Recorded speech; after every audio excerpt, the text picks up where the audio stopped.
Bitcoin is so volatile. Yeah, there are weeks that I've lost $40,000. But then it comes back up. You just got to keep the faith. It's day to day. Yeah, well, could be. So are you gonna get into any of that? That's not my thing, man. My wife's a tax accountant. She's all about the safe investments, Safe. Yeah. Store of value. Well, you guys are younger, so you can go a little bit more aggressive. Yeah, we can still take the risks. Nice. She's a tax accountant? Yeah, she runs really? tax. CPA? Mm-hmm. She taking on new clients? No. Why not?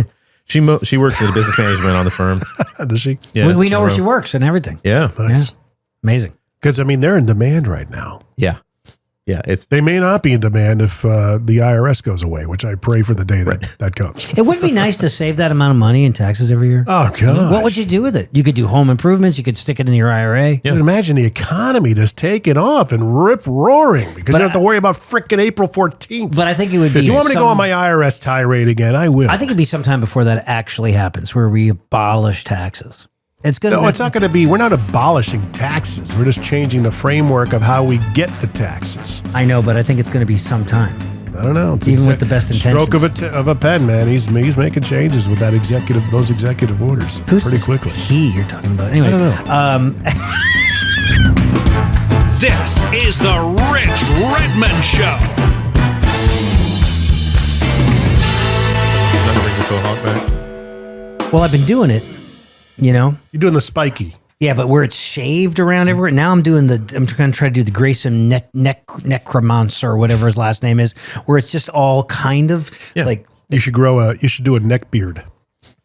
Oh. Grow just a big old bushy beard. Like a shoulder beard. Start being like a competitive bearder. I think this would be, did you eat all of your things? Because we can use these as shakers. Yeah. Dude, what do you think? Competitive bearder. Competitive bearder? That's probably already a thing. It is. It totally is. There's one of the guys that works for us does it.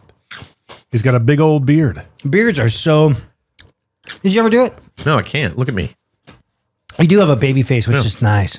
But and the funny thing, Jim, is I love the fact you look great with the more hair. I think you should do the, a beard with the Antonio Banderas, what you say. I'll make You like me with the more hair? Yeah. Thanks, babe. Well, you got the more hair, and then slick it back in a ponytail and look like, a Venezuelan gangster. Well, what's great about growing it out, bro, is that when my band is back in action, 5 or 6 weeks from now, I'll be ready, dude. I'll be like, I tell all the kids, you don't have to get ready if you stay ready. Right. So I got the sticks in my hands. Have you been shaking the rust off? Well, I'm busy teaching, so I got the sticks in my hands. That's good. Well, you always got the kit here if you need to. Don't want to work and bang on those drums all day. Thanks, buddy. Yeah, I know. I got to get the studio together. Why? Because I'm chasing the youth, man. Today's guest, I tell you what, we always talk about reinventing, and today is a prime example of someone who has the same background as me. We went to the same school, studied with the same guys, probably had some similar interests, similar influences. We moved to the same city, one generation apart, and he's doing the thing. It's amazing.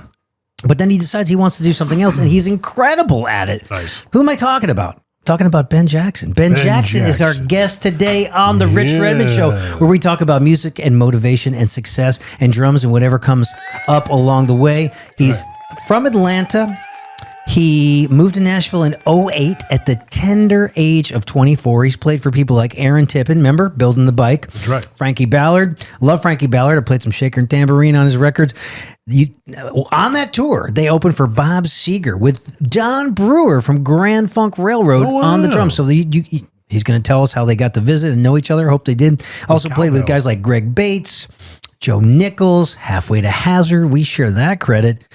Yeah, Ben, how are you, man? Welcome aboard, man. Thanks. Good to be here. Thanks for having me, man. Well, I tell you what, you deserve to be here, and you probably win the award for most traveled. Well, we did have a gentleman that drove from Chattanooga yesterday, but all the way from Mount Juliet, that's an hour. Yeah. And then we had to kill some time. I got 2 tacos, and you've been so patient, and thank you. You're all good, man.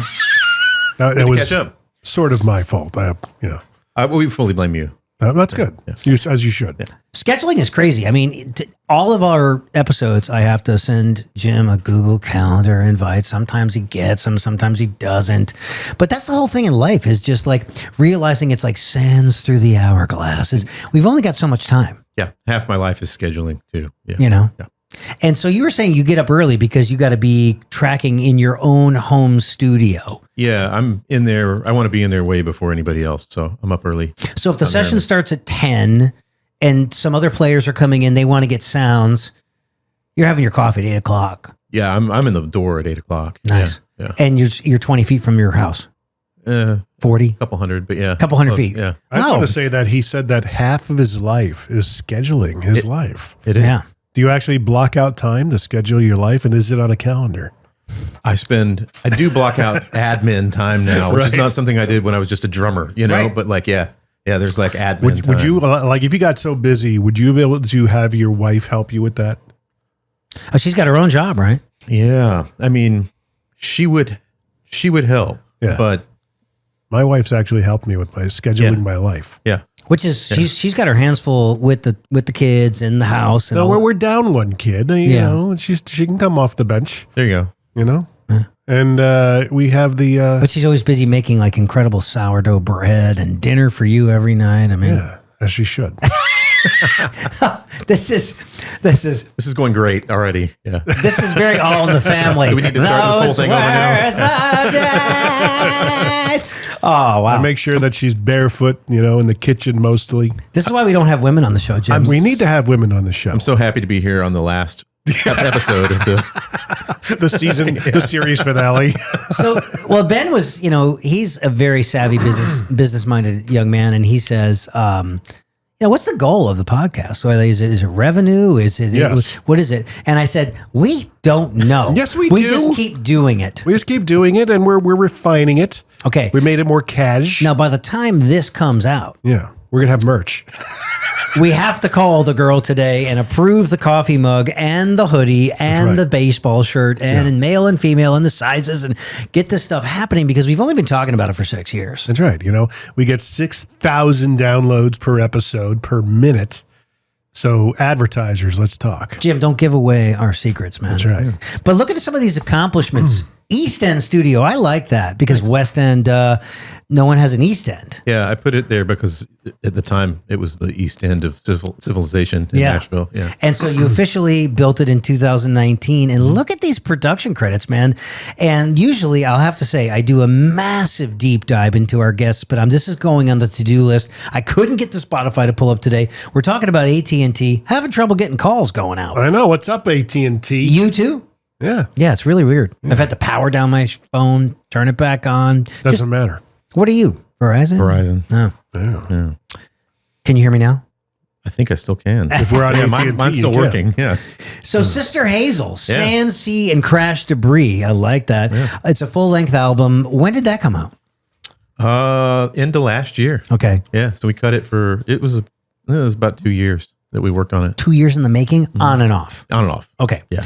And you got Brian, how do you pronounce that last name? DeVoe. DeVoe, Yeah. silent S, from 9 Days. That's the story of the girl. Story of a girl. Yeah. You know, Keith Zabrowski was in that band. You remember Keith? I did not know Keith was in that band. He was Miranda's drummer Right. in the early days. He was in 9 Days. I did not I don't know if that. he was an original member. Yeah. But single, Beautiful Sun was like was it AAA radio, modern rock that radio, kind of thing. Yeah. Lightning And- 100. Yeah. It was fun to do. It was just me and him. Played everything, did everything. Okay, so between you and him, you covered all the instruments. Yeah. Amazing. Indie folk artist Grace Day's Yeah. EP, American Dreamin'. You were the producer, musician, mixer. Well, you've always been a musician at the highest level. Then you started getting into what would have been next? Mixing projects? No, producing first. For producing Yeah. first. And then instead of passing it off to a mixer, you said, let me handle this. Yeah. Well, somebody said you should handle this. Yeah. So And so you're not afraid to just dive into the deep end of the pool. Not anymore. Yeah. Yeah. I used to be. I mean, that was like, there was a long time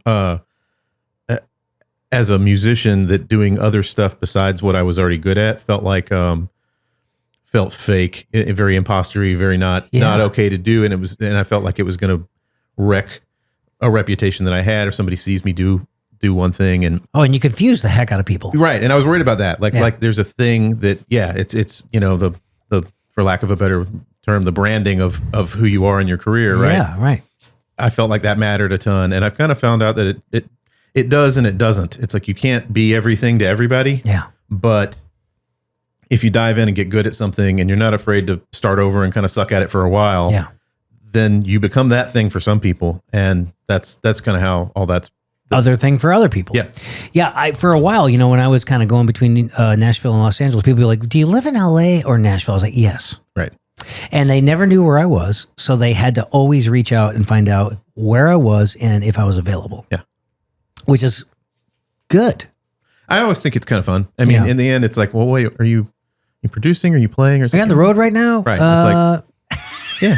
It's like, Just reach out. Man, the first time, like, I ended up doing a production, kind of a co-production thing where I was also engineering, which was way not something I put out there much, like in a commercial studio. Yeah. And I got the biggest kick out of standing at a console, kind of trying to get stuff going for the day. Yeah. And seeing my buddies that I've known forever, that I've played with on sessions. You're getting sounds on them. On the other side of the glass. And one of them in particular just kind of look up at me and just kind of squint, kind of going like, well, there's a drummer here, but you're there. Oh. And then just look back down at his guitar and keep doing his thing. And it's like, yeah. Who was that? Ostrander. Oh, nice. Yeah. Yeah. He was a guy I listened to, there's that Studio Musician Academy. Yeah. I have listened to every episode.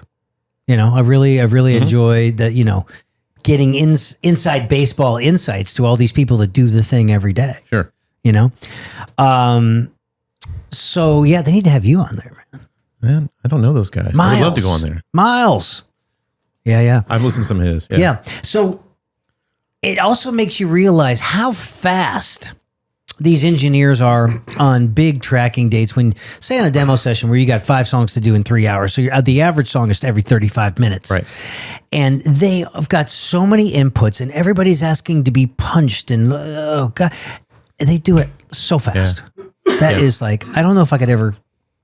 It's time in the trenches, obviously. Yeah, and I did a lot of that, like the Pro Tools part of it, the keeping up that way. Yeah. I did a lot of it on buses. Like I did, which, you're not punching people in on buses, but you're doing all this editing and learning all your shortcuts. Yes. And I was doing that in the front lounge of buses while I was still kind of going in and out on weekends and subbing, sub dates and all that stuff, and getting to where I could. So how did you teach yourself these DAWs, Pro Tools and Ableton? Is it like pulling up YouTube University kind of a thing? No, I mean, I didn't then. I do that stuff now a lot. I'm a YouTube junkie now, but at the time, and I don't even know how well I remember how I taught myself Pro Tools, but I had come up doing some of that stuff even in high school, playing with like Cakewalk and SoundForge and stuff that was out in the late 90s, right? Yeah. Yes. Did you ever play Software Audio Workshop, SAW? Oh, I never did, but I knew about it. Remember Cubase? Yes, and I never used that. That still exists apparently, but I had done that, and I put all that down when I went to school and was just focused on the music thing and for years and touring and all that. And when it came back around, there was enough familiarity. Plus, I did all the Ableton stuff, for the road for a while. Okay, so now that's another skill set that a lot of people like to tout, and it's a great way to like have a side hustle or monetize. I mean, Matt Payne has that amazing. He was one of my first guests on the show. Yeah, and he has, I forget the name of the company, but I know that Jeff Marino probably works with him a little bit. Darius Rucker's drummer, right? And they put these giant shows together for people and the tracks and everything. So you have that skill set, and you did that for a lot of people, like even Gary Allen, right? I did it for Gary Allen. I did it for Hauser for a long time. I did it for Steven Tyler's solo thing. Oh, wow. And my rigs were not as intricate as some of the stuff that's especially going on now. Yeah. But I got it. It was part of the getting the Tippin gig is they were moving from, this is what, 08? They were moving from a like Tascam, Porta Studio 4-track to run their backing tracks. Ouch. When I was auditioning for the gig, like we're supposed to use a laptop and they say it's good on Mac. Do you know how to use that? I said, sure. Do you know how to build a track rig? Absolutely. You made yourself so valuable. I had no idea how to do it. Oh, you said yes. You said yes, and then you faked it I until said you made yes, it. and I called Riley because he was doing it with the flats, and I knew they were using Ableton. I said, hey, how do you guys do this? And he said, this is what we use. I don't know a whole lot else, and I just dove in and figured it out. Wow. What do you think they're going to think when they hear this? What, Tippins guys? Yeah, they're gonna be like, oh, you completely misled us. Oh no, they've been told. Yeah. Oh, okay, But I mean, So they are you came through. Yeah, it worked out fine. And at the time, that wasn't such a prevalent thing on like mid-level touring acts, middle of the bill acts. Yeah. And so we'd go out and play these festivals, and people would ask, hey, who built the rig? Me. I did. Doesn't everybody have to do their own? Because that's what I thought. That's why I was on the Yeah. No. So I did like some work with Tracy Broussard for Shelton. Nice.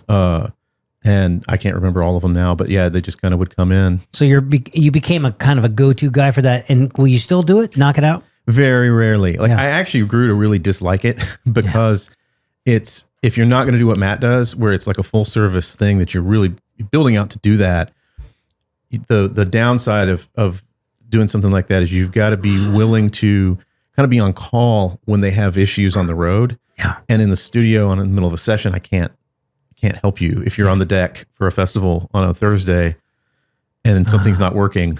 So Matt must I'm have out. a team of people that are available, kind of a. I would think so, Yeah. and now probably it's been a long time since I've done them. I would imagine now the Band leader. the guys on the road know Yeah. way more about that than, it's not as new as it was when I was doing. Yeah, because when I had the sub for like Mark Poise, and he had to go get married, he's like, hey man, here's the SPDSX. This is how you forward to the next track. This is how you start it. This is how you stop it. If Tyler is going to extend this section, hit this thing, then you got to get out of it. Yeah. And it was like I had to, work that stuff to orchestrate Right. it into my And DNA. for drummers that have done that, like, because Nashville, the drummers almost always fire that stuff. Yeah.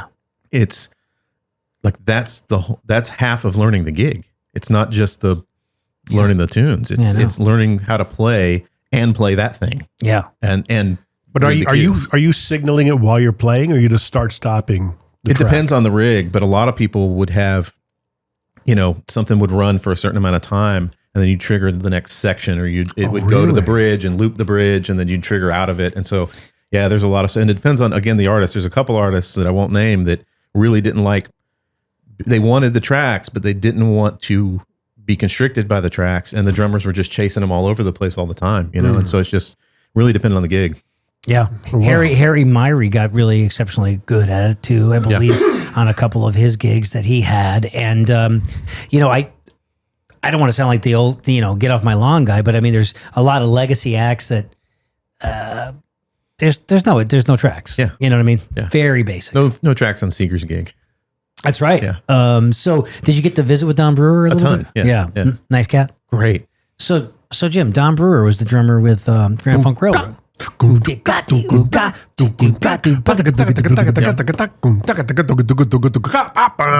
Nice, buddy. Wrote that song too, I believe. He wrote it. So You need more cowbell. he goes to the mailbox like Bill Gibson all the time Does he? to collect a check.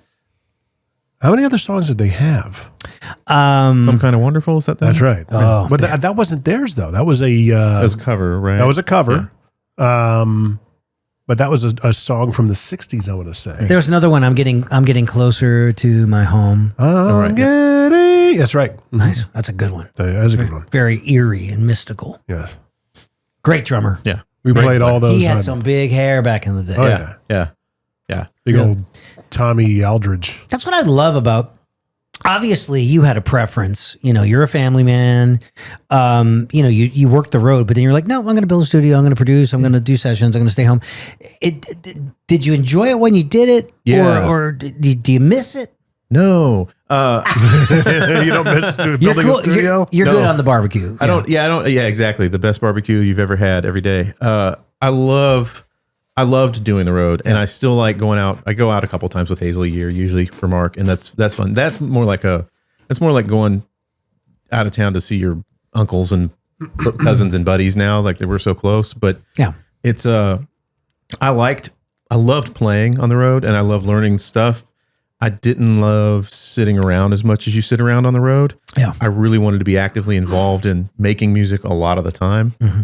And I think the production thing for me was kind of twofold. It was one of the reasons I did it was because I really wanted to be more involved in the creative process Yeah. of the record making. And I had done enough demo sessions to know that wasn't really what you did as a session player so much. You're more of you're in service to to that production team, you know, which is great. Yeah. But and opportunity. There was and I just talked to Justin Shipper, steel player, about this not long ago on a session, because he kind of made a pivot from guitar to steel. That's worked out okay for him, I think. He's done pretty good. Yeah. Recognizing sort of when there's an availability for something else that you do, and do you want to, you know, I could have kept on the road and stayed and played drums and tried to work my way into sessions that way forever, or I wanted to be in studios and making records sooner, and there's more of an open door over here, and so I went through it. You saw the door open and you kicked it open. It seems like a lot of drummers do that. You know, Tom Reeves Quit? Totally. Yeah. Yeah. Well, not quit, but they become octopi. You know, I was me being a drummer coming up and having that kind of an identity throughout my teenage years, and then getting into radio, learning, you know, multi-track production and things like that, eventually getting into video production. It just seems those skill sets just make sense for us for some reason. I agree. I see that a lot. Getting behind the radio board and flying faders and you know, pulling carts and firing things off as you're talking, that's a skill. It's all percussion. Did you do it on purpose? Because I didn't necessarily know I was doing it.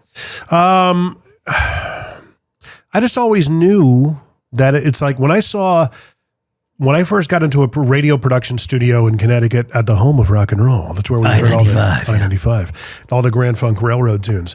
The production director at the time, he had the job I wanted. I saw what he did, sitting in the production studio and putting all these things together. And it was the first time I heard a radio station imaging voice without all the stuff around it, like just the raw track. And I was going, and I remember saying, that's actually a real guy. That it just dawned on me. I was like 22 years old, 23 years old, going, holy crap, I never thought about it. That's a real person. Dude, he poops and paid taxes. Right. You know, and he's just got this big voice. And he's the home of rock and roll. You know, he's a big imaging voice. And he would always, you know, the guy his name was Rich Conway, he would sit in the studio and it was like Candyland. Yeah. You know, sound effects and zip, zaps and booms and explosions and all these different things. And I was like, this is me. You know, I was either going to go into radio or I was going to go, dude, if this happened, you and I would never have met. No, you'd be so ingrained in radio. I was in radio, but I went into radio thinking I wanted to go into ESPN. Did you know that? Oh. And well, it's a Connecticut company. Yeah, it was in Bristol. Yeah. So my holdout was like, well, I'll hang out in radio for a bit until they're hiring up in Bristol. Yeah, but did you know enough about sports? No. Sports ball? You don't really need to. No? No, so I basically... But you have to have an opinion. It's not like you're like when you're a news anchor, you really do... It's not like you're just reading copy. You do have to have somewhat of an opinion. Possibly. Yeah. Well, it used to not be that way, but that's a whole separate topic. When I saw the control room for live television, and you saw the guy, I can't remember what role he had, but he was just like, you know, okay, ready, camera 2, go, camera 2, ready, you know, and he was just, I'm like, I could totally do that. Yeah. Now the dudes at Moo TV do it in a different city every day. They set up their mobile TV production facility. Right. You know what I mean? Yeah. They take turns doing the show. You do the opener tonight. I'll do the headliner. They take turns and hey, you jump on camera tonight. Then these guys are carrying the big cameras around. It's just anything like anything else. Got processes and procedures and systems and all that. Systems and processes. But I knew that when I saw like he was working on something called the Fostex Foundation 2000. Wow. And it was basically a 4-track mixer, but it was 8 mono tracks that you panned left and right. Yeah. And I figured that out, you know, touchscreen, all that stuff. Yeah. Scrub wheel. It was really cool. It's like being a drum channel, which is in Oxnard is like a real TV production facility. Right. Yeah. I mean, with jibs and a producer and guys with headsets. Is that the same area as Drumeo, or is Drumeo different? Oh no, don't say that.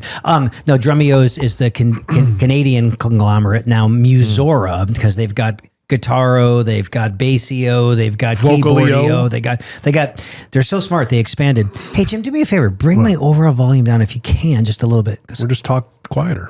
What? We're talking like it's all percussion. Like that's in the recipe. We've got some Tic Tac. You know, it's funny getting back to this doesn't really work. Wait a second. We've got Chex Mix flying everywhere, guys. But that's the beautiful thing about percussion is that everything is a percussion instrument, and that you could change the sound. No, by eating some of these. No, But you know what I yeah. thought about doing? I really thought about becoming a DJ. Yeah. DJ You Redmond. would have been a great DJ. DJ Redmond. I mean, I could still do it because I watch some people do it. I'm like, no, you're not. Aren't you kind of doing that with your own podcast? Well, I want to. You want to do the wiki, wiki, wiki, No, not like Questlove, like artistic DJing with vinyl. I'm talking about coming in with the bare minimum. You got your 2 laptops, you got your thumb drive, you got your little waka thing there. You got your microphone. You introduce the bride and the groom. Say like weddings, bar mitzvahs, pool parties. Give me my 10 grand, and then I'm incorporating 10 grand. dude. I'm incorporating my rolling pads and percussion. What and zip stuff. code is he doing these parties? I in? know, man. There are probably DJs out there going, where are you going to get 10 No, grand? I'm telling you, that's what a good wedding DJ makes. 10 grand. Really? Yeah. I don't know. That's what I'm asking for. Actually, I actually have a student from my first drummers weekend, right? That's where I'm starting at. That's it. I'm not going to say names, but we got to catch up, and he was telling me the ins and outs of being a DJ, and he's a drummer first, but he makes a great living as a wedding and corporate DJ. And I'm telling you, the number's 10 grand. Well, I mean, I guess if you were to come up with a program where you did put percussive implements in there and stuff like that, and you got the audience involved with tambourines and Yeah, you could bring what like a have you. basket of percussion stuff. Yeah. And hand out. Interactive DJ. Dude, let's do it. Pass it out. Yeah. Yeah. I'm not doing any of the heavy lifting. I'm just going to show up and cheer you on. No, we don't. That's the beautiful thing is you don't have to. And half. You don't have to bring in buckets of LPs anymore, like baskets and baskets of LPs. It's all ones and It's on the zeros. laptop. Well, I bet you didn't know that this is where this interview was going. I knew it was going somewhere. We have just a casual, free flowing conversation. So Yeah. How did you get into, like, really quickly? It doesn't have to be your a Marvel origin story, but how did it all start? When did you start playing?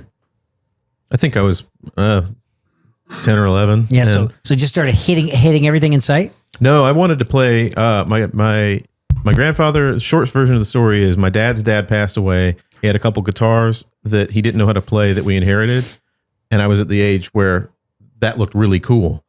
And then I saw a buddy playing drums, and somehow I just took a left turn, and that's where it was. But it was about playing rock and roll, and Yeah. not a classical guy to start with. What was okay? So for me, 1983 MTV, Martha Quinn, I love her. Wouldn't it, 1981 for you? That's when MTV Okay, came so out. 81, leading That's into how it was for me. Yeah, 81. You're right. right. So what was it for you? Because you're a generation plus. Yeah, and like You must have been born in 85. 83. I was born in 83. So it Nice. was like, by the time I started playing, it was the Smashing Pumpkins and the Wallflowers and Dave Matthews Band and Oh, yeah. all the 90s stuff, and half the people on that list over there that I've worked with now. But yeah, Yes. they were all on the radio. Smashing At that Pumpkins. Yeah. Jimmy Chamberlain, man. Yeah. Ooh, yeah. Yeah. I got to spend a day with him. He's just a very nice, approachable guy. Man, that's what I hear. Stitzel knows him, Rich, because they're both Chicago guys. Yeah. And yeah, I've never met him, but he was probably one of my first drumming heroes, him and Carter, I guess. Yeah, and I think he got into tech. Yeah. Big Smart. time. Yeah. Big time. Take your money, put it into tech. Jim's got his Bitcoin. You have a whole Bitcoin, bud? Yeah, let's tell the world that. That's fine. Okay. Get the whole Bitcoin. Yeah. It's nice. But I got in early. So, and I'm hodling, as they say. You're As holding. the kids say. Actually, I guess it was a misspelling, but in the Bitcoin unit, the Biddyverse, I would say it's, they say it's hodling, holding on for dear life. Oh, yeah. Yeah. Because Bitcoin is so volatile. Yeah, there are weeks that I've lost $40,000. But then it comes back up. You just got to keep the faith. It's day to day. Yeah, well, could be. So are you gonna get into any of that? That's not my thing, man. My wife's a tax accountant. She's all about the safe investments, Safe. Yeah. Store of value. Well, you guys are younger, so you can go a little bit more aggressive. Yeah. Yeah. We can still take the risks. Nice. She's a tax accountant? Yeah. She runs Really? a tax. CPA? Mhm. She taking on new clients? No. Why not? She works at a business management on the firm. Does she? Yeah, we know where she works and everything. Yeah, Nice. Yeah. Amazing. Because, I mean, they're in demand right now. yeah. It's They may not be in demand if the IRS goes away, which I pray for the day that comes. It would be nice to save that amount of money in taxes every year. Oh, God. What would you do with it? You could do home improvements. You could stick it in your IRA. Yeah. Imagine the economy just taking off and rip roaring because you don't have to worry about frickin' April 14th. But I think it would be. If you want me to go on my IRS tirade again, I will. I think it'd be sometime before that actually happens, where we abolish taxes. It's going to. No, it's not going to be. We're not abolishing taxes. We're just changing the framework of how we get the taxes. I know, but I think it's going to be sometime. I don't know. It's Even with the best intentions. stroke of a pen, man. He's making changes with those executive orders Who's pretty this quickly. he you're talking about? Anyways, I don't know. Man, if that day comes, it's going to be make it a national flipping holiday. I cannot stand income taxes. Or 15th. property tax. For this is close to Jim's heart. I mean, who wants that? I mean, you do want to have highways and infrastructure and all that stuff. I'm not saying that, but that's where people go off the rails. They think that's what I'm saying. That's not what I'm saying. No, there are other ways to collect taxes that are not, intimidating and based on intimidation tactics. I did this on my own podcast with Mercurio. I said the actual freaking font of the IRS is designed to make you feel intimidated. It's the intimidation font. Right. wonder who got that gig, like the font selection. Oh, dude. Every font has a voice. Yeah. You ever actually, Why did you choose those fonts for our logo? I don't know. It's to me, it's like the Rich Redmond Show. Yeah. Right? It's bookended by happiness. Yeah. We could change it up. I mean, it's just impact. But every font has a voice. You ever read a sign and derive the voice from it? There's a voice to it. Yeah. I mean, Comic Sans has a voice. The first try at the logo, Jim sent me. Out of the park. And I just said, yeah done. That's right. Okay, if the IRS font was in Comic Sans, would you take them seriously? Wait, which one is that? Which one is that? It looks like a comic book Oh, gotcha. font. With the bubble? Right? In the bubble? Font people hate Comic Sans, is what Right. I'm. Pretty much. Yeah. This is way off the rails. This makes an episode fun. Oh, yeah. People universally hate the IRS, so Yeah. this is a good topic. So, but with your wife being in that position, you guys probably pay on time. It's like, boom, no extensions. Oh no, everything's extended because she's working on everybody's stuff. Yeah. So this is a stressful time of year, kind of like from like March to May. Yeah. And then again, September, October, because that's the extension deadlines. Oh, man. Yeah. I learned all kinds of stuff I never wanted to know. Yeah. When did you guys meet? And you said you've been married 12 years. We met at North Texas. You guys were, was she a music? She was, and then also she ended up double majoring in business and then did the accounting thing here. Smart. Yeah. So what was your degree in? Performance, education, jazz? Studies. Dude, it's like a philosophy degree. Yep, basically. Yeah. But man, it's good to have that in your back pocket. Yeah, and I mean, it was the path that for me let me focus on what I wanted to the most. Right. All the other options were going to limit my time Behind the drums. Yeah. And if you can't play jazz drums, I mean, it's like there's a lot of fantastic people that have never even dabbled it. They think they've never even tried spang, a lang. But, I always tell the kids the reason why we have a drum set is because of an American art form known as jazz. And it gets you used to working in a triplet subdivision. Yep. And tons of coordination. Yeah. And the melodic phrasing and the improvisation stuff that doesn't. Yeah. It still applies to all the other styles. Sure. It's just kind of, it's all derivatives so of that. Who was your favorite, some of your favorite jazz drummers? Haynes was, okay. Yeah, probably my still favorite. Playing to the end. Mm-hmm. He was playing up to like the last couple months of his life. I saw him in like 2017 or 18 in New York at the Blue Note. Wow. And Haynes, obviously Tony, Gadd, really. I always loved Gadd because it just, the vocabulary stayed the same, whether he was playing with Chick Corea or Eric Clapton, and it somehow worked for both. So sad about his son. Yeah. Yeah. Terrible. That's terrible. That is terrible. Yeah. The older we get, it's like I'm in this season. I don't know if you're starting to notice it, but people are. Oh yeah. People are fading. Yeah. Yeah. Yeah. Yeah. The one thing that is certain Is that Death what and frickin' taxes, man. What the hell? Jim. And the damn The IRS. callback. Yeah. Now, what about your pop guys? Now, before you moved to Nashville, did you say, "Hey, I better do a deep dive a little bit on like Eddie Bears and Lonnie Wilson"? Or Totally. Absolutely. Yeah. I did a bunch of that. And I started playing with like the Texas country artists and stuff and was doing van tours out there across Texas and Oklahoma and all that. Any guys we would know that? Probably not. Yeah. Most of them aren't doing it anymore, you know? Oh, but, wow. But like, you know, opening for the burgeoning Eli Young band. And That's, you know, they were at it for some time before they popped. Yeah. And some around the guys like Stoney LaRue and Kevin Fowler and guys that have just been the staples out there for a long time. Kevin Fowler. Wow. Kevin Fowler. I haven't heard that name in a while. That's Cantandre. Yeah. You know, our buddy. Yeah. Yeah. And I'm still working with Aaron Watson now, but from the other side of the glass. Yeah. And so, yeah, it's, did a bunch of that. But yeah, before I moved here, I absolutely kind of dug in and studied hard, how to do that. And even took lessons outside of UNT with some like Sean McCurley, some of those Dallas guys. I love Sean. Woj a little bit. Like, hey, get me my like commercial chops together a little bit. So Jim, Dan Wojciechowski was kind of like he's so great. He was like an urban legend. I mean, he was basically in the University of North Texas lab bands in like 82, 83, 84, kind of around there, live in Australia. Maybe like right after Bissonette, probably. Right after Bissonette. Yeah.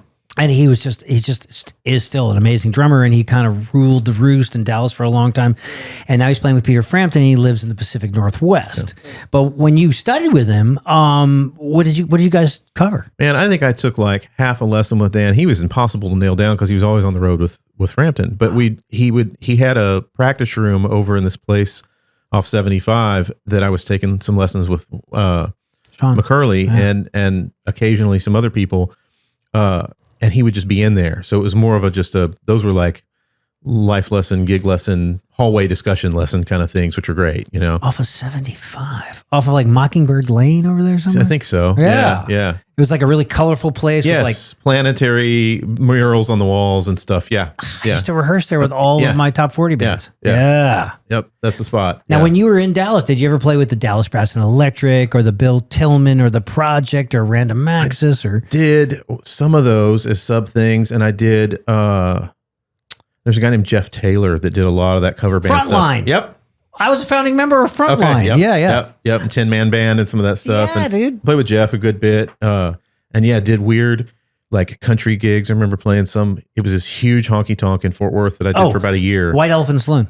No, way bigger and way not in the middle of anything like that. Like Billy Bob's? No, way off the beaten path. Like, wow. I promise you've never seen this place, but it was down there and it was huge. And there'd be like 30 or 40 people in there on a Wednesday night. We'd be playing old country songs. Yeah. And some other drummer at UNT handed me the gig, and come to find out that all the people that were there were swingers. It was wait, as in upside down pineapple swingers? Yeah. Or actual spang-a-lang swinging on music? No, the first thing. Yeah. Like wow. swingers. Eyes Wide Shut. Yeah. Really? Yeah. Huh. Yeah. It was just a intro to country music. I'm thinking swing. Yeah. Did you ever think about throwing your keys in there? No. Were they attractive swingers, or are they? That's the thing that you learn in life is that those things are not as portrayed on TV usually. Yeah, usually nudist colonies are full of people that shouldn't be nude. That's kind of. But they just love it. Yeah, they do. They're so free. Yeah. Have you ever done that? Just walk around naked? No, on a beach, specifically on a beach. No. Well, nude beach. Never been to a nude beach. But Would you ever want to do it? Okay, I want to ask them. I don't think that so, was man. just the setup, not the question. Okay, great. All right, I'll make a note of that. Yeah. He was going to invite me this weekend. Well, yeah, you go to a lot of. I don't go to nude beaches, but you go to the camps, the campgrounds.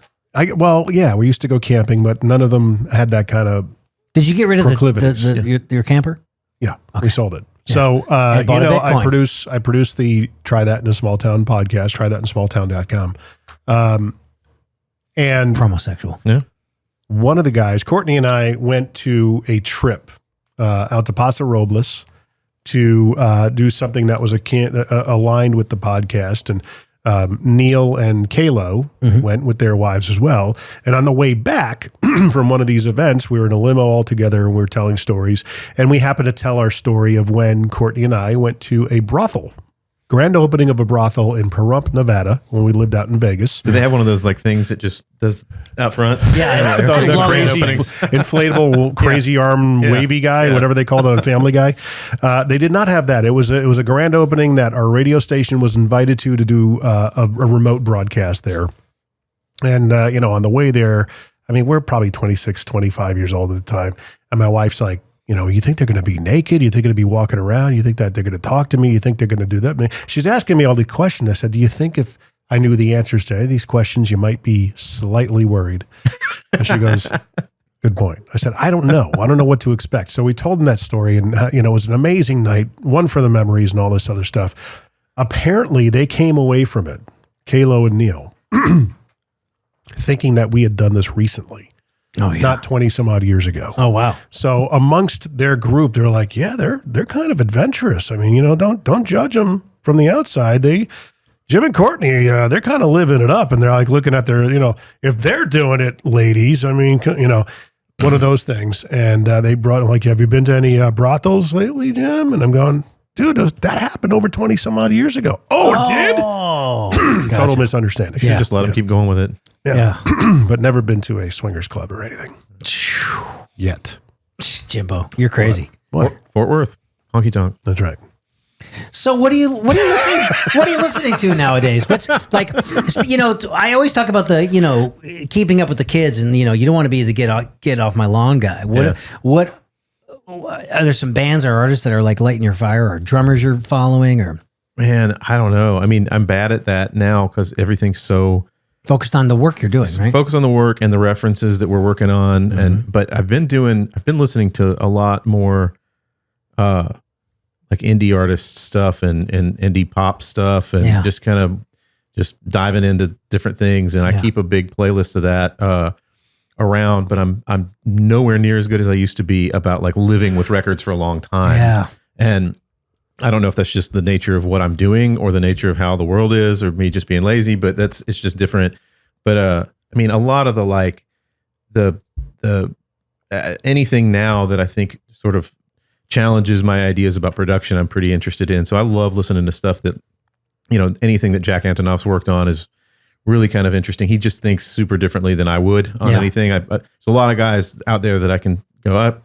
Okay, I see how you got from point A to point B. I might get somewhere similar. Not that guy. I would not have gotten to that same place from the same starting point, I don't think. And, a lot of the Billie Eilish stuff is really cool and really interesting. And just anything that, to me, just kind of feels really cool and feels inventive and fresh. Isn't it amazing you could buy a laptop and have like a MIDI keyboard, and you're a brother and a sister, and you could create Grammy award-winning career-defining records in your bedroom? Yeah. It's amazing. Yeah, and I kind of got way into the I'm going to tread lightly on this, the synth thing in a way, but as a supplement to, I've started really liking putting instruments on records that weren't traditionally thought of as being on those kinds of records. So sneaking a Moog into a country record, or moving some Americana singer-songwriter stuff and some pop stuff together. So I kind of look for stuff like that where people are just kind of taking some chances and doing something different. Like a patchwork quilt. Yeah. Like Maggie Rogers stuff has been really cool. Ian Fitchick did the last one. Oh, yeah. But even the one before that was awesome. There's just been a bunch of stuff out there like that that's kind of like great songwriting and then really kind of cool and inventive production has been so really many fun. new producers in town. Yeah. New whippersnappers that I'm not running into. Chasing us down. Yeah, it's interesting. People are going to be chasing you down because, you're having some success, and they're like, you got to get on that guy's radar. It's been fun to stay busy and work with different people. And that's been a big focus, was trying to work on different types of music that I find challenging still, even though that might not be the most direct path to one outcome. It's been a lot more rewarding. And I feel like in the last couple of years, really maybe the last two, I'm looking at the calendar and going, oh, I like all of the stuff I'm working on. Like I like all the people I'm working with. I like all the stuff I'm working on. I don't feel like I'm having to take stuff to fill in Nice. the gaps as much. Yeah, you've turned the corner. Yeah. Because in the early days, you take everything. first as a drummer, you take everything, and then you started taking everything as a Yeah, you start all over. Yeah. producer. Yeah.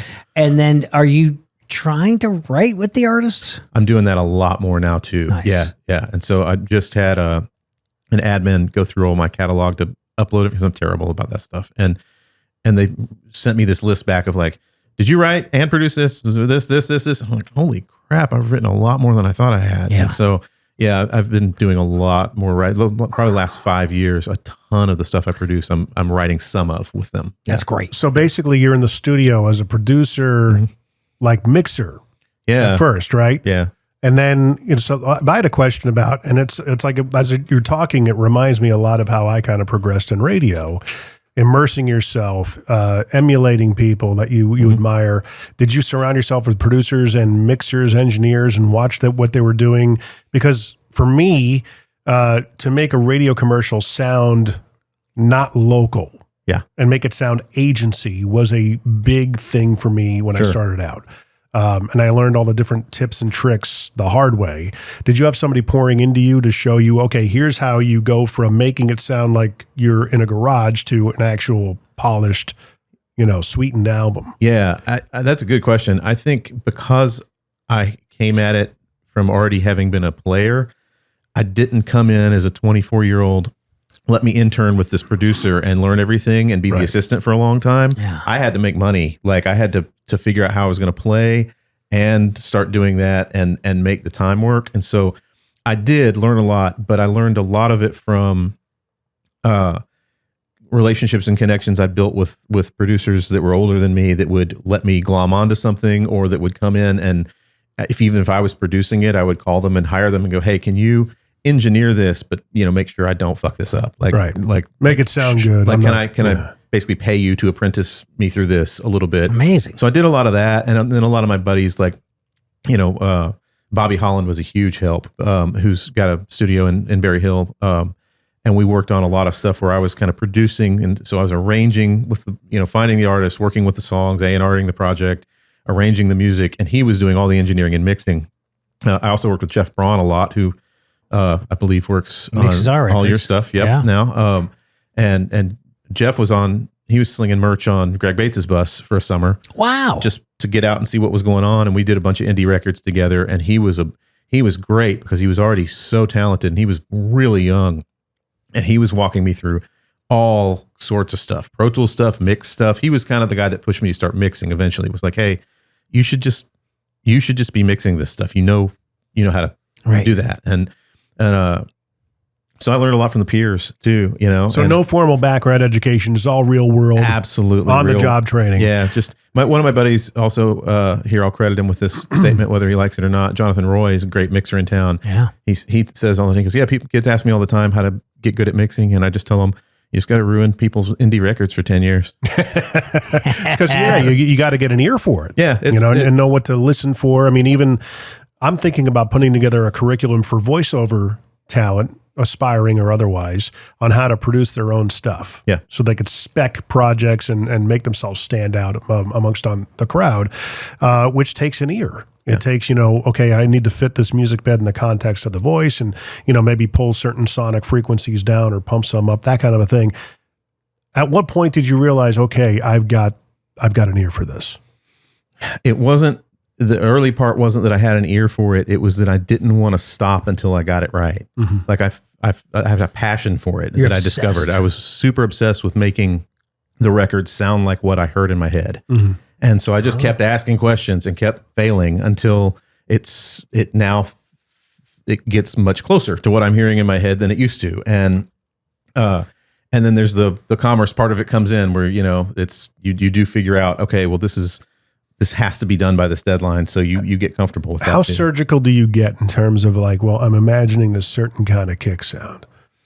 Do you get that precise? Yeah, pretty much. I mean, I think it's a big giant puzzle and it's got to fit together as much as possible. So there's this it's a really like double-edged sword. I don't know if that's the right term, but on one hand, I want the whole thing, every little piece and component to sound exactly the way I want it to fit and be a unique record and not something that we could pull up really quickly and just go. Yeah.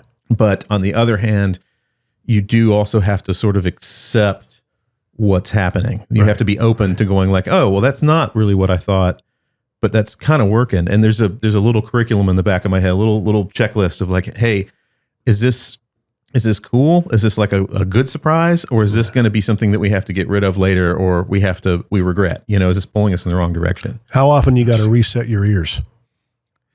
I should do it more than I do because I sit there for too long. Yeah. But yeah, I mean, pretty frequently, and it's good to reference stuff, as you're going.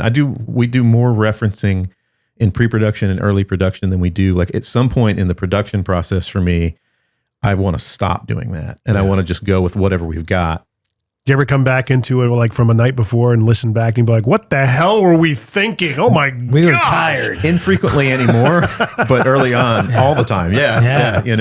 Yeah. And so it sounded so good last night. What were we thinking? Yeah, you know how you the ginger is a palate cleanser, when you're eating sushi or whatever. Yeah. So for your ears, you're probably got this beautiful chair, beautiful desk. You have your speakers, and then you might go listen to it on a car. Yeah. On the phone.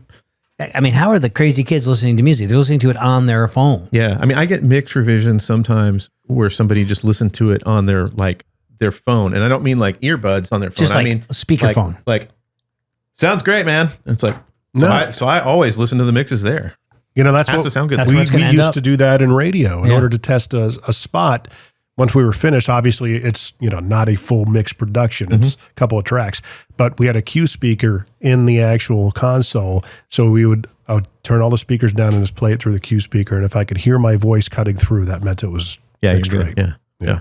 The guy, Pete Coleman, that engineers all of our records, he listens to playbacks soft. Yeah. Very soft. Yeah. When we were actually using real percussion for the first, 9 records or whatever, there is a shaker buried on every Aldine track, and it is this little glue. Yeah. It's amazing because you could tell the difference, even if it's buried in the track. And he will listen to my execution so softly. He goes, it's just easier to hear soft. I'm like, wow. Yeah, the detail comes out better soft. And you're not exciting the room and getting lied to by what's going on there. Interesting. You have, when it comes to compression and stuff like that, I know a lot of the tracks over the past, 20 years, you look at, the waveforms. Yeah, the brick. A lot. They went from like, nuanced in the 80s, little, dynamics, and now they're just Yeah. Is it still like that, or are we getting back to nuance? We're getting back to nuance, I think, in a lot. And it's genre dependent still. Yeah. Some genres expect to be that. Like metal. Yeah. And even, a lot of times I feel like modern country, like radio country. There's so many tracks on modern country. Yeah. So those are pretty loud, but you get into the indie stuff and the Americana stuff, and those are really, a lot of those are cut with vinyl in mind. So they're a lot more dynamic, and they kind of keep them that way. Have you ever gotten into a project where you're like 30 plus tracks deep and the computer crashes? Yeah. Oh. Without a save. So you save frequently. Yeah, it auto saves. I've got I'm the guy that, remember that was the Ableton guy for a long time too. So I'm the guy that people go, hey, what should my backup system be? And I tell them, and they never do it. But I have my backup system that's it's cloud and physical. Yeah. Smart. That's crazy. That's how I would reset my ears. You think about it, you're messing with some of these people are spending $100,000 on a record or more if there's a label involved. This is like I've told other producers that don't do it. I'm like, you got to think about it like you're walking around with a suitcase full of cash. Yeah. And the longer you work on that project, the more cash is in that suitcase. And if it's all just in that one suitcase and it's unlocked and you're just leaving it on the floor, I don't feel good about that. Asking for trouble. Yeah. Whoa. Yeah, it's I would reset my ears when the computer crashed and I'd freaking go ape shit. The worst thing that I ever did but the backup system made it fine, is I put in a new drive to make a copy for the artist of the sessions after mixing was done, after everything was done. And you have to initialize the drive, which means you have to erase it.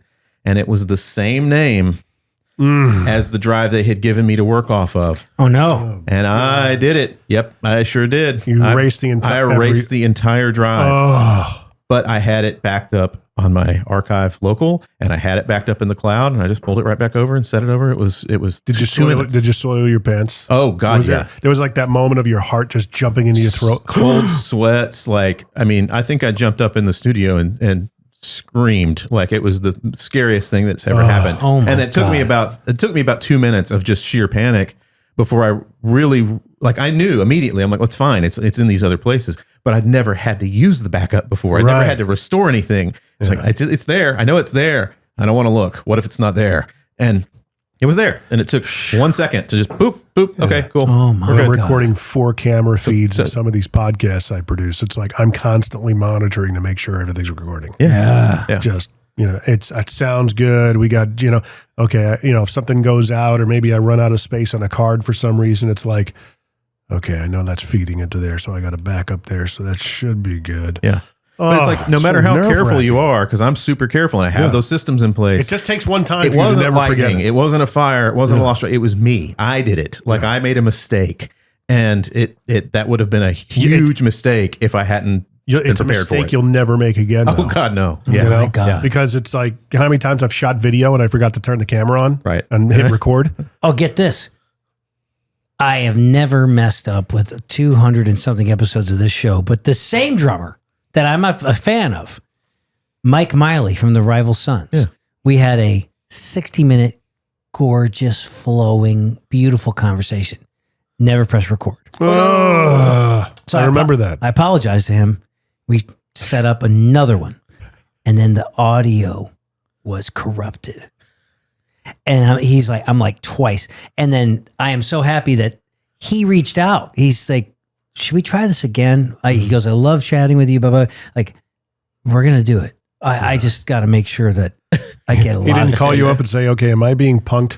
When does Ashton Kutcher come out? Poor guy. Yeah. I mean, twice. I mean, it's technology. Stuff happens. And it's like, and so, that was the one. I have not told that publicly that I did that, but it's been a long time now. And, but it's happened to the best of the best. It had to. Yeah. You know? I mean, think about all the stuff that's on tape that's been lost over years, it's just gone. Well, even when you're recording on tape, it's pretty obvious if the reels aren't moving. Right. Yeah. You're not recording. Yeah. Well, we had, I remember us all going to a lunch at that was Jackson's, wasn't it? Jackson's. That was before I moved to town. And Steve Missimore was there, and I had Steve Missimore as a guest, and he was talking about how he got paid all those years to work at Sony Tree and transfer all those audio recordings physical to a digital format. Oh, so he did that was his job. Yeah, like ADAT stuff. Archiving that stuff. And he got to basically hear the history of country music coming through Nashville in the 50s, 60s, 70s. Pretty amazing. Yeah. Chris Mara does all that out in Welcome to 1979. Like they do all kinds of tape transfer stuff. It's amazing. Yeah. How many commercial studios do you think are in Nashville? We're talking hundreds, right? Yeah. I mean, and far less than there used to be. But if you count now all the private stuff like mine that's popped up to make records, probably more than there used to be. Yeah. But yeah. So an operation like yours is heavy, man, in the financial and you got to have the insurance and all that kind of stuff. But if somebody wants to start doing what you're doing, what's the minimum that they can have a powerful laptop, right? Some nice microphones. Yep. Yeah. 20 grand. Small interface. I mean, you can get started for $5,000. Easy. Virtual you instruments. probably need like a little Mackie board and you don't even need that. You need a Apollo Twin and a laptop and one good mic. Wow. And you can start making music and figuring it out. Just be talented. You can learn a lot. Yeah. Or don't be talented, just suck and work hard. Yeah. Yeah. suck first. Yeah. So what's the schedule is it artist to artist, or do you like to have a particular schedule like, hey guys, we're, 10 o'clock's the latest? No, it does. I mean, I have that that ideal schedule and that gets shot to hell frequently, you know, but it depends on the artist. I try to run it sort of the same hours that all the sessions work, because we're using the same players and they're on the same schedule. And so we're, we need to kind of keep that going. And I try to do mostly morning, afternoon sessions. The night thing is okay, but because it's usually just me by myself out there, it turns into a very long day of me. There's only so much concentration juice in the can over here. Yeah. And so, but we do them, like a lot of the Hazel stuff would include evening sessions, because they would come in and they would do their sessions on like front and back of tour dates. And so they'd come in, work a day or two, go out and play 3 shows, come in, work a day or two, and maybe not all of them. Maybe it'd be, Mark and Jet on the first 2 days, and then they'd come back in and Ryan would come do guitar stuff for a day. Yeah. And a lot of times it's like you've got to get a certain amount done before they leave town, so we can kind of keep on schedule here, which means, yep, we're out here until 10 or 11 or 12 o'clock, and that's fun though when that happens, because you're like, that's like camp. Like you're dug in, focused on one thing and one thing only. Yeah. And it's like coffee and making a record. And that's all the world is. So your And it's coffee fun. intake is high during the day. During those days, especially, yeah. I mean, I give myself a squirt, dude. I'll do it with a smile on my face. It's just a thing in the studio. Yeah. It's got to stay away from the bagel. Yeah. We got a really good bagel place out by us too. It's dangerous. Do you? Yeah. When you were talking about songwriting, and I guess by accident, getting into it, while they're making adjustments to the song right there in the studio, I mean, there's like steps of moxie, I guess, that has to happen. I know it did for me, where you'd kind of like, okay, I'll try that. Your little stair steps to where you want to be. Even like, hey, I'll adjust the fader for you, and that's how you get into mixing and stuff like that. I've always wondered. Why are you laughing at me? I'll adjust the I've always fader wondered. for you. I've always wondered, like, if you walk past somebody writing a song and they're like hung up on a phrase and it's like right in your head, you just blurt it out, and then you're like, co-write credit. Does it work that the way? old word for a third? Is that what that's called? Yeah. Yes, word for a third. I did not know that. No, I mean, I think especially more than almost any other aspect of the creative process, from writing to the final product, the writing is not something I insert myself in without being asked and invited. And I'm totally cool to produce and mix records that I had no writing on. I'm not a writer producer that wants to write the song and then produce it to make sure it gets out. But I have found that writing with artists is a really great way to develop a rapport with that artist and develop a relationship and a trust factor. And it's just a good way for them to get to know me, and we can demo things in the process, and they can kind of see what it's like to work with me on some stuff. And it's just a good way to try stuff out before everybody's on the hook. Yeah. Are there people in that like that in the business? Oh, Where sure. There's like, the word you're looking for is indubitably writer credit. Well, You're not really going to be in the room on like just a sole writer session, but I mean, there's more hanger-ons when you're working collectively like that in the studio. But usually, the etiquette is to be. I mean, every cut that I ever had with my 5 little years of writing songs, I was in the room with the artist. Yeah. And now I was talking to somebody. They're not even, publishing companies aren't signing down the middle corporate songwriters. They're hiring artists, songwriters to develop. Yeah. They're not just, hiring guys that just sing okay and they can get the melody across and they know the craft of songwriting. They're hiring just straight up artists. Yeah. Staff writers are not as much of a thing. In decline, and demos are in decline. And there are demos that are done, but they're usually done by 2 people, a track guy and somebody that's going to sing it. Right. And so for us guys, that was an outlet. There was the demo scene as a drummer. There was the custom record. Tex Mahan is coming into town and he's saved $10,000 and we're going to crank out songs for him, and boom, he's going to cover lunch for us. It's going to be a great day. And then there was the low budget masters, and then there was master recordings that end up on records at Walmart and Target and all that kind of stuff. And now the demo thing completely gone. Pretty much gone. Yeah. Pretty much gone. Oh, so when I met you and you were doing all like when 3 we made sessions a day, every Monday, Tuesday, Wednesday, it was a lot of demos, publishing demos. It was a lot of custom that doesn't records. happen anymore? Not the demos. Really? No, they do them in the rights most of the time, and so the that's part of. That's more of a scratch track, I would think. Nah, not anymore. With the 'cause a lot of times virtual instruments, Yeah. they sound so good. they bang out a okay. lot of stuff pretty quick, and they get the idea across. And I do it a little. I mean, I've seen people that, their track guide demo that happens in the right, maybe gets finished that afternoon or whatever, sounds kind of like a record. I mean, I don't do that because I want there to be a big difference between that and the record that we're going to hopefully make. And I also I don't want to pigeonhole us in with 2 hours worth of ideas that we have to now live with forever. Yeah.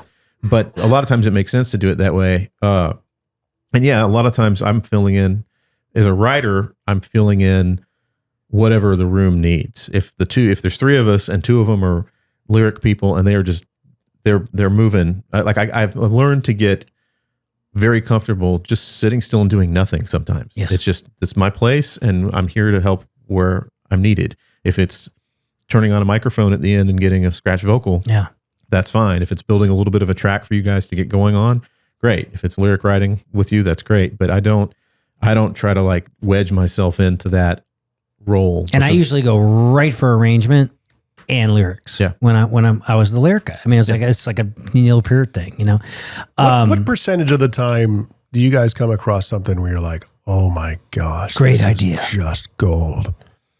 What's the percentage? Pretty rare, right? Yeah. I mean, yeah. This is going to be huge. Yeah.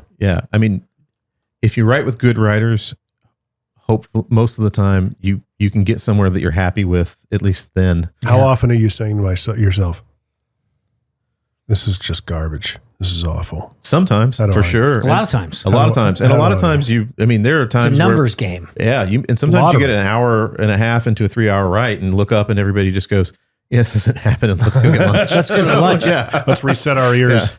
Yeah. Someone make the computer crash. There's a cat in town, Dave Goodwin, and he is also an artist, and he has this. It's like pop art. It's almost like the Warhol Campbell soup can. Yeah. And it says verse, chorus, bridge, lunch, chorus 2, verse 2, chorus 2. Yeah. And it's true because verse 2 is always a problem. Verse 2 is always the hard part. It's usually always after lunch. Why is that? It's just coming up with the next, because for a minute there, like all country songs had like little twists in them. Remember where they had the twists? Yeah, we're back to kind of like some of the double entendre. Mm-hmm. Yeah. I can't think of one now. Like Homeboy. Let's just take, Eric Church, Homeboy. Yeah. You think of what the typical, what you would imagine. You imagine a homeboy. Yeah. But he managed to, I think, paint 3 pictures off that term in that song. Totally. That doesn't really happen anymore, I guess. Right? Like a chorus is like a big idea, right? And so if you come in with that big idea, sometimes that falls out pretty quick because you kind of know where you're going. The first verse sets up that big idea, and just like maybe writing an episode of television or a novel, that second verse is like the Act development. 2. That's where everything has to, like, how are we progressing from now that you know this big idea? Now how do we like expand on it? Yeah. And that's why I think it's always at least for me, that's why it's always the hard challenging. part. And that piece of pop art is hanging in about 50 different publishing companies on the row. Yeah. And I bought one from him and I framed it up and it's in my house. Songwriters will come by and they'll be like, oh my God, that is so true. Yeah. If you guys want to be a successful songwriter, let me tell you the secret. Okay. Yeah. That book right back there behind yours, Pendulum. We're about to go through essentially what was we should be in 1945 right now. So anything that's like culturally significant from 1945 to 1955, emulate that. What was going on during that time? I don't know. Gotcha. But basically everything happens in cycles. Yeah, everything is. Oh, okay. I see. Yeah. I just don't want corduroys to come back. They're too heavy. Yeah. And I don't think you have to worry about noise. that for a while. I'm in a studio all the time. The noise. Hey, do you realize we were just talking about demos and how demos have gone away? That I moved here early enough in 97 that when I started getting into demos, you know how detailed they are now. Kick drum patterns and the drums sound like fully developed and there's soft synths and it sounds like a record. Yeah. Right. And so we're chasing that. Sometimes we're copying that and then just applying our own humanity to it. And, but man, back in the day, the artist would come to the studio. They would strum an acoustic guitar. Yeah. We'd tap tempo it on a rhythm watch. And they would say, think this, think that. Think Springsteen, think Steve Earle, think Emmylou Harris. And we would have to know the history of music enough to and then think about a kick drum pattern, and we'd have to copy that tempo. Yeah. And it took a while. Yeah. And we were all realizing that on the floor democratically, of course, with the songwriter having the total veto. Right. Power of veto. But now it's so fleshed out. How about all those times that they came in and they played the song and it sounded just like George Strait, and they said like, think Devo, and you're going, that how am I going to do that? Oh yeah, how does that notes on the hi-hat. that doesn't work. That's not how that works, you know. But yeah. Instead of doing do got it in got it's like got it. It's crazy. Still got it. But you think that style of songwriting and song making will ever make a comeback? Because it's almost like the evolution of food. Farm to table has now become very big. I would imagine music is going to go through that kind of an evolution. Like, is the music we're listening to right now like GMO modified? I think you're already seeing it in like the big word is the indie world, but like in the country world, the alt country world, the Jason Isbell's and those guys, they're already back to that. It's already very much the humanity based around the song. in music. And I mean, Jason throws his band in RCAA and they cut most of it live on the floor, and they don't hear the songs, I don't think, until right that minute he plays them for them. Which is nice. Yeah. And so it's I think there's that's humanity in it. Yeah, and that's why those things have a huge fan bases. People feel that too, and they both things are cool. Are they still playing with a click though?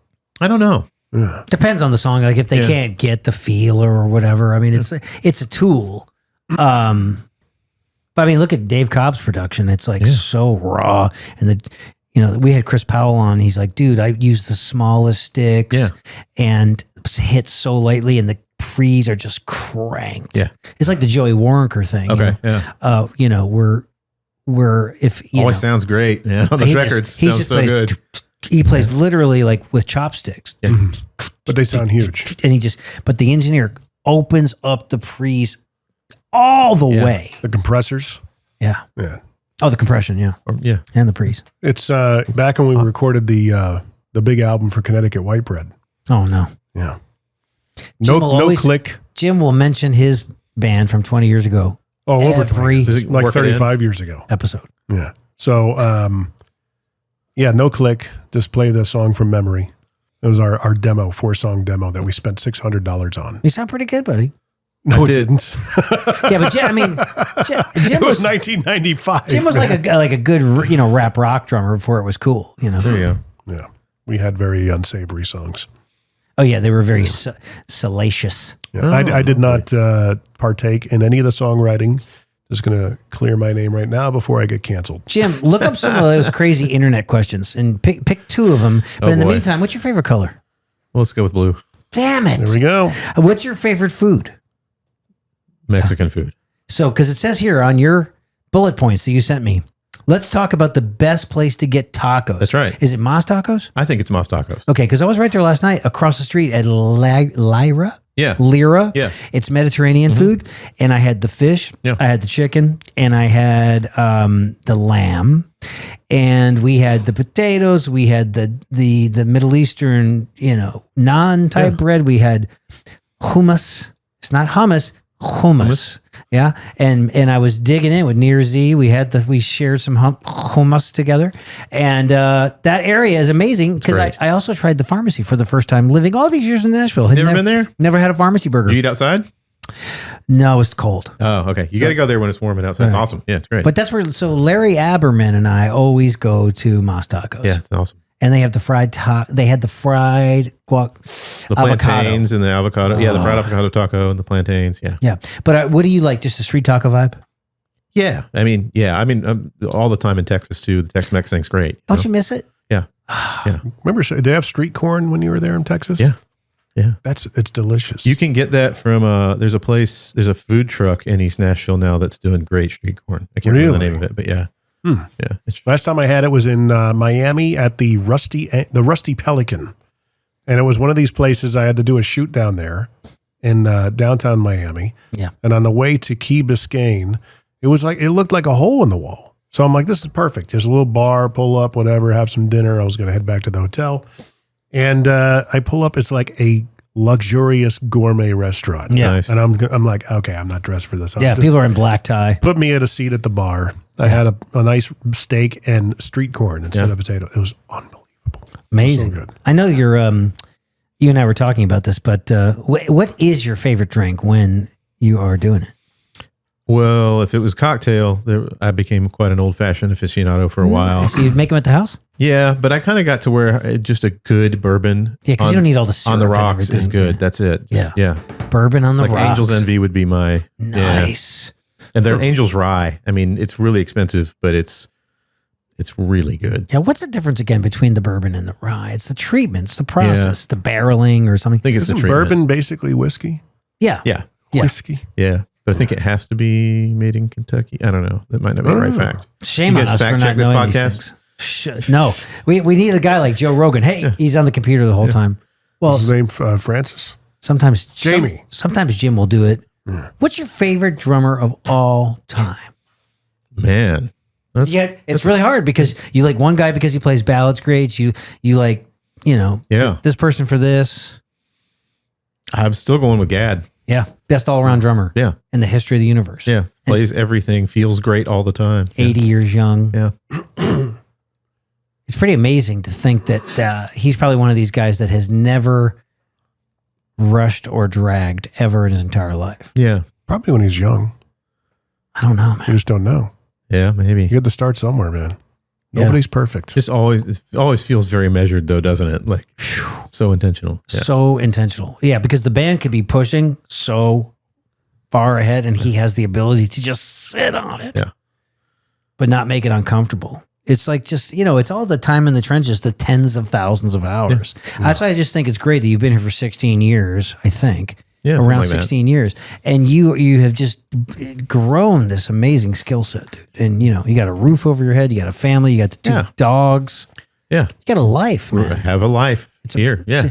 Parents must be proud. You still got your parents? Yes. Nice. Yeah. Luckily, I still have the family. And Do they come visit? They do. Yeah. Yeah. Yeah. And it's I don't know if you do this, but it's so, I bet you do though. It's easy to always be looking for the next thing and ahead. Oh, yeah. It's tough sometimes to look around and realize like, oh yeah, I've been doing this for 16 years and I'm not worried about paying the mortgage. And how the hell did that happen? Yeah. Like, that's amazing. good. And that lasts about 3 seconds and then it's back to And then you're like, worrying about the next thing. Let's Yeah. get back to securing our relevance. Yeah. Yeah. So much fun. It's amazing. Well, it's endless. And, Jim and I have a common bond is that we're entrepreneurs and you essentially are too. Yeah. You know what I mean? It's like we're all essentially working for ourselves. Yeah. Yeah. Got to have a business mind.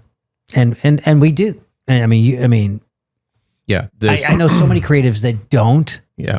and many times their career reflects that. Yeah. It's tough to stay in it. It's tough to have longevity if you don't have enough organization to keep the business part of it Organizational running. skills and some, of course I take it to a whole other level and I'll probably get tons of shit for it, but it's just, of the idea of, always shagging the trees. Yeah. You have to. It's called prospect. You have to, everything's a hustle. And like, that's the whole, I joked earlier that half my life is scheduling. It's not, but literally a third of my work is developing new opportunities. Like that is absolutely like, that is intentionally like 33% of my time is devoted to Are you doing going that. out like an A&R guy to check out talent? No. Not a ton. I do a little bit, but a lot of mine is done through the artists I'm already working with, the co-writes, and as long as if I can keep it that way, I do. And when that starts, when I feel like the tide is pulling out, then I start going out a bunch more. Word of mouth referrals. That's always the best. Just building relationships from that small little nucleus outward. Yeah. It's too bad you never heard Connecticut white bread, man. You'd be like, man, Who says I haven't? I missed a golden opportunity. Jim, what's your question that you'd love to ask, buddy? Which body part do you wish you could detach and why? Lately, it's been my right foot because it's been killing me. So yeah. Really? Yeah. Yeah. It just hurts? What's the most imaginative? From the bass drum? I think so. Really? Bass drum, walking too much. Yeah. What's the most imaginative insult you can come up with? Oh, that's kind of unfair to put somebody on the spot for. It is true. The most imaginative insult?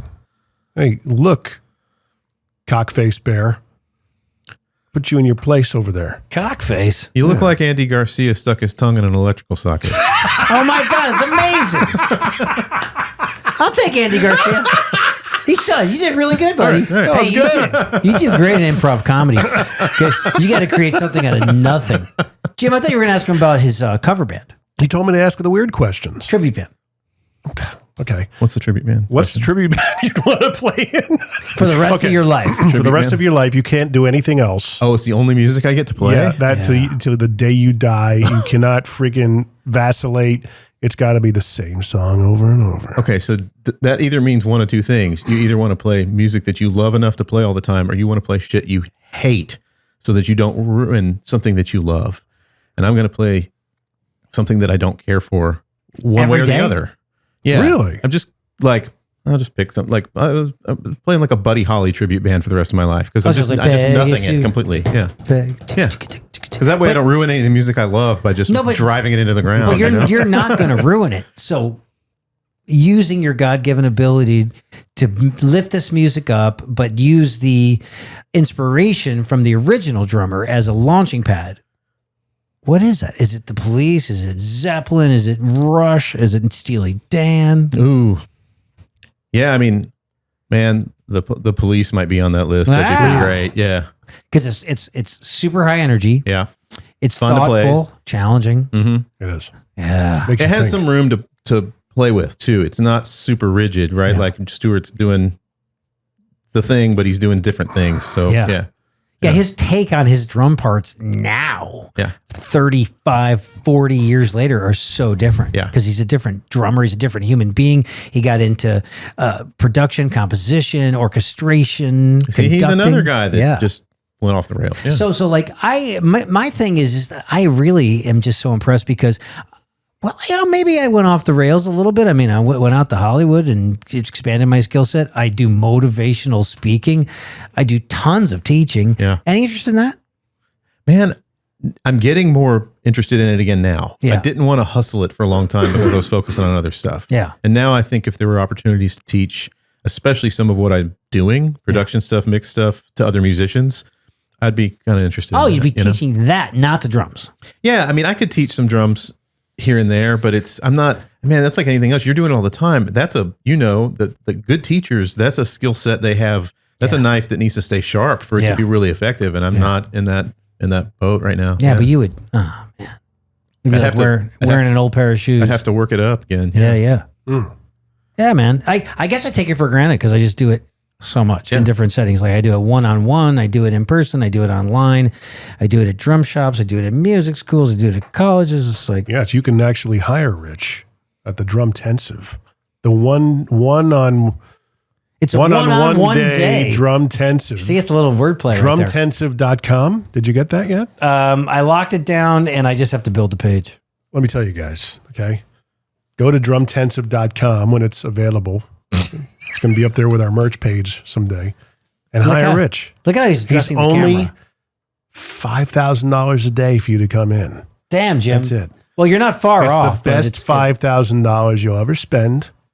He'll DJ for you too. He'll DJ for you. That's $10,000. You're going to go to Mas Tacos, right? Oh yeah. And no, actually, for the Drumtensive, I take him to sushi, steak. I mean, we don't fuck around. We used to go to sushi. That's what I've been to sushi with you a bunch of times. Yeah, where do we go? Rusan's? Yeah, I think so. Rusan's down in the Gulch. Uh-huh. It was kind I of wasn't like, done yet. it was like that kind of place. Oh, sorry, Jim. Yeah, I'm promoting you. Oh, I know, but it's like not sincere. It's like Really? it's like it's fake. It's like fake news. You think I'm being fake? China. So it's No, it is genuine. Come on, I believe in you. I believe in you. So Ben, if people wanted to get in touch with you, are you a .com guy? Are you? Yeah, it's benjacksonmusic.com. Awesome. Yeah. Yep. And you can hear clips of your work, and you got some stuff with your pictures of your studio up there. Yep. There are. Nice. Yeah. I got to drop by sometime. Come over. I've been invited to Ray Luzier's place. I've been invited to Near Z's place. I've been invited to your place. Well, not officially, but Yeah, you're invited right now. Yeah. Why don't we do like a video series of that? we should. You know what? You'll probably, have you ever been on the Working Drummers podcast with Matt Krause? Matt just came out and did the filming thing at the At your studio. place. I was going to say. Yeah. Nice. Yeah. Yeah. Very I love nice. Matt. He was just on this, wasn't he? Yeah. He's perfect because he was celebrating 600 episodes. he's killed that. I did that thing forever ago with him, and it's been amazing to see what it's done. I know. Yeah. Well, the thing is this is an endless parade of guests because drummers were just so thick as thieves. Yeah. You know, and we love hearing each other's stories because your story is completely unique. We went to the same university a decade apart, had the same teachers, the same curriculum, the same influences at our fingertips. We moved to the same city and we're doing completely different things. Super different. Yeah. Yeah.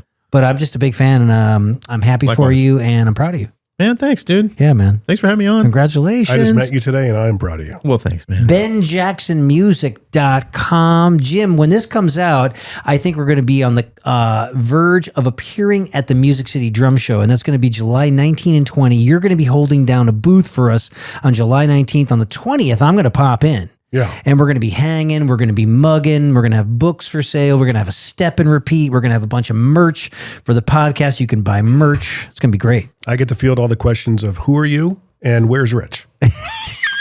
Just pass around the email list. That's right. Yeah, and we'll push these coffee mugs. People have been asking for these coffee mugs for 6 years. I'll put one in the studio. Yeah? Bring it out. Yeah. Okay, good.